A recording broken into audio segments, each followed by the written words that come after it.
নমস্কার বন্ধুরা, world news চ্যানেলে আপনাদের সবাইকে স্বাগত জানাই। লোকসভা পার্লামেন্টে বিজেপির কর্মকর্তা সুধাংশু তিওয়ারি অভিষেক বন্দ্যোপাধ্যায়কে ধুয়ে দিল। এই ভিডিওতে দেখানো হয়েছে কিভাবে তার মুখ্য জবাব অভিষেককে দেওয়া হয়েছে। सर, डिप्राइविंग वुमेन, वंचित हो रहे देश की नारी, खुले घूम रहे शोषणकारी। You have 240 MPs in parliament. If you had implemented the 1/3 quota as per the women's reservation bill, the BJP would have had 80 women MPs. But how many do they have? They have just 31, which is a mere 13% of their total strength. And compare this to the Trinamool Congress, sir, which boasts not 1%, 5%, 10%, 13%, 15%, 20%, 25%. Sir, it has 38% women MPs in Lok Sabha. Last year, a special session was convened to pass the women's reservation bill. Yet the BJP failed to implement it in spirit. In West Bengal, we demonstrated that where there's a will, there is a way. We achieved substantial female representation without grandstanding in the media. That's the difference. Sir, this government is depriving the students. तीसरी बार मोदी सरकार खो गया है शिक्षा का अधिकार. Sir, the inability to conduct NEET is one of the biggest failures of this government, jeopardizing the future of almost 33 lakh bright students. India parties, we all of us in the opposition, demanded a discussion on this in parliament, but hardly a word from the Honorable Prime Minister on this issue. Sir, our CM wrote to the PM for scrapping NEET in favor of reverting to a system where state government conducts their own medical tests. Sir, more than 12,000 vacancies in Kendriya Vidyalayas nationwide are yet to be filled in. Sir, more than 7,50,000 vacancies for teaching posts nationwide from class 1 to class 8. More than 1,20,000 vacancies for teaching posts in UP alone from class 1 to class 8. Students account for 8% of total suicide victims. More than 13,000 students' lives are lost every year because of suicide, sir. अनेक ऐसे उदाहरण है कि छोटी छोटी बच्चियों को विदेश से लोग आते हैं और टेक्निकली मैरिज करके प्रैक्टिकली उन्हें खरीद कर ले जाया जाता है सिर्फ सेक्सुअल अब्यूज करने के लिए। यह मैं घटना बताना चाहता हूं कि एक घटना है, ये भी 2013 की घटना है, 2014 की घटना है कि हैदराबाद में क्लास 8 की बच्ची है जिसका नाम है नूरजहां। वो स्कूल आती है, अचानक कुछ दिन के बाद वो आना बंद कर देती है। उसके साथी लोग पूछने का प्रयास करते हैं कि वो कहां गई, क्या हुआ, तो पता चलता है कि उसकी शादी कर दी गई है और शादी जिससे की गई है वो 65 साल के व्यक्ति हैं। अब सुनिए इसके बाद, परंतु मुझे इस बात के ऊपर let him complete then. तो ये ऑफिशियल केस है, ये ओपन हो चुका है, ठीक है। यदि इसमें सभापति जी यदि इस विषय पे आपत्ति है तो नाम को डिलीट कर दिया जाए, मुझे उस पर कोई आपत्ति नहीं। अब मैं सिर्फ ये कहना चाहता हूं, यदि ईमानदारी से दिल की इच्छा है इन चीजों से लड़ने की तो आइए और इसके खिलाफ भी आवाज उठाइए। फिर मैं दूसरा उदाहरण देना चाहता हूं, एक और बच्ची है, उसका केस आता है जनवरी 2014 में हैदराबाद के संतोष नगर थाने में, और इतनी आश्चर्यजनक बात उठ के उभर के सामने आती है कि एक 16-17 साल की बच्ची आकर शिकायत करती है। किस बात की शिकायत करती है सभापति महोदय, पूरे सदन का मैं ध्यान आकृष्ट करना चाहूंगा कि उसकी 5वीं शादी की जा रही है। 16-17 साल की आयु में उसकी 5वीं शादी की जा रही है।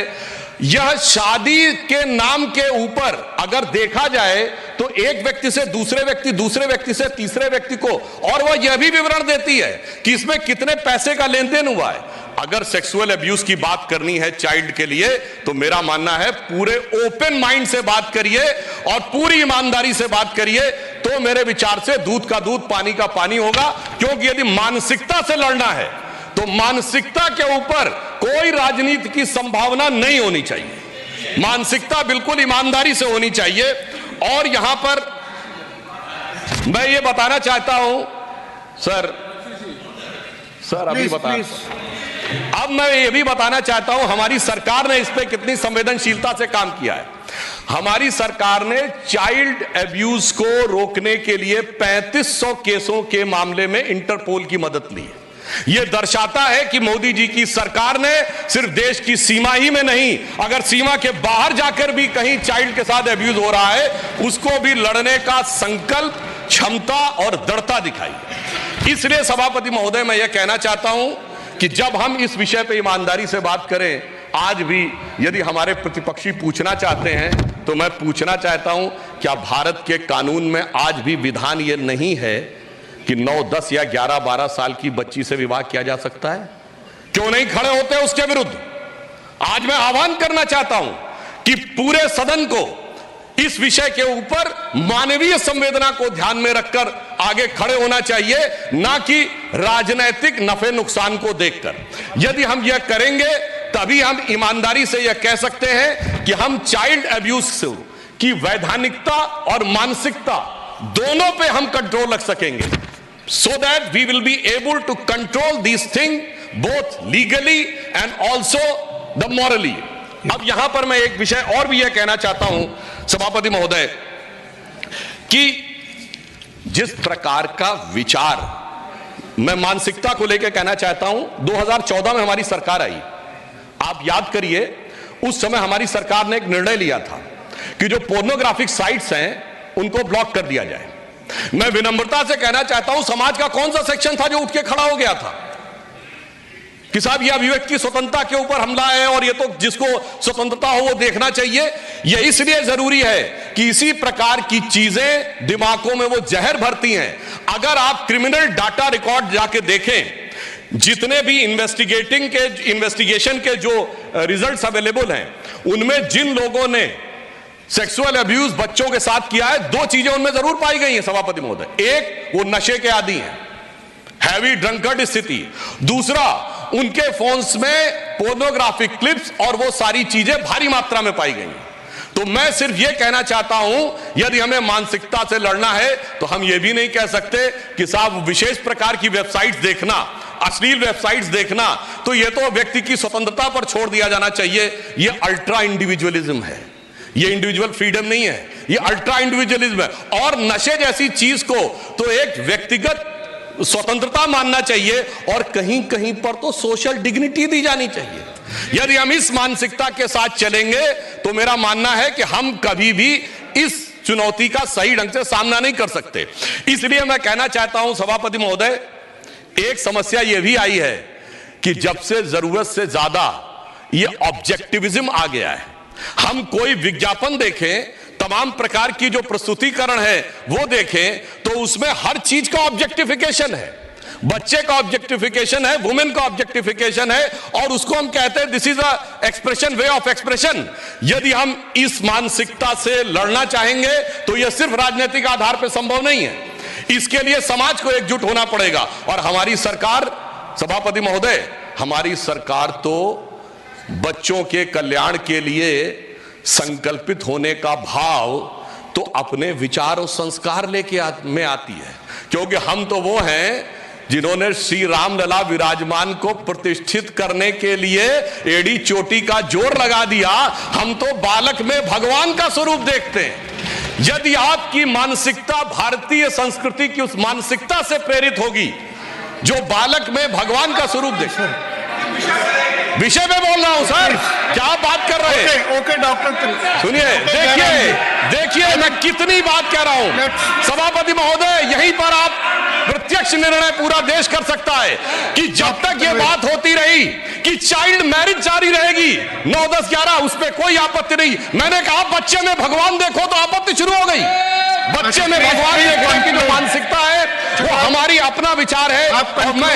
और सिर्फ मैं कंक्लूड कर रहा हूं सभापति जी, हम सिर्फ बच्चे में भगवान नहीं देखते सभापति महोदय, हम तो सारा ब्रह्मांड बच्चे में देखते हैं। चाहे हमारे यहाँ एक नहीं अनेक उदाहरण हैं कि भगवान कृष्ण भी जब बाल कृष्ण थे तो उनके मुंह में ब्रह्मांड दिखा था, और भगवान राम जब बालक राम थे तो याद करिए जो हम ये भजन गाते हैं ना, भय प्रकट कपाला, उसमें क्या लाइन है? ब्रह्मांड निकाया। अब देखिए इनको समस्या क्या हुई, वो उस लाइन से एक्सप्लेन कर रहा हूं। ब्रह्मांड निकाया निर्मित माया, रोम रोम प्रतिवेद कहे, सो मम उर्वासी जग उपहासी, सुनत धीर मत थिर न रहे। इसका अर्थ जानते क्या है?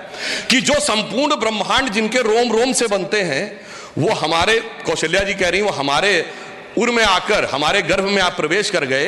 ये बड़े बड़े बुद्धिमानों को समझ में नहीं आता है। सुनत धीर मत थिर न रहे, यानी उनकी बुद्धि स्थिर नहीं हो पाती है, वो व्यथित हो जाती है, वो विचलित हो जाती है। वही विचलन आज हमें अपोजिशन में देखना पड़ रहा है। तो मैं अंत में सिर्फ यह कहना चाहूंगा कि हम सबको इस विषय के ऊपर ईमानदारी से विचार करना चाहिए। वैधानिक पक्षों पे मोदी जी की सरकार ने जितने सुदृढ़ कदम उठाए हैं और आगे भी उठाने के लिए कृत संकल्पित है, इसके लिए कोई एडिशनल और चेंज करने की वैधानिक आवश्यकता अभी इस समय मुझे नजर नहीं आती है।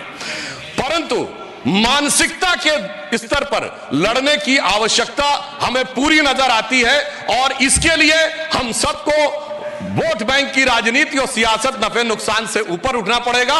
तब हम देखेंगे भारत एक नया स्वरूप ले रहा है।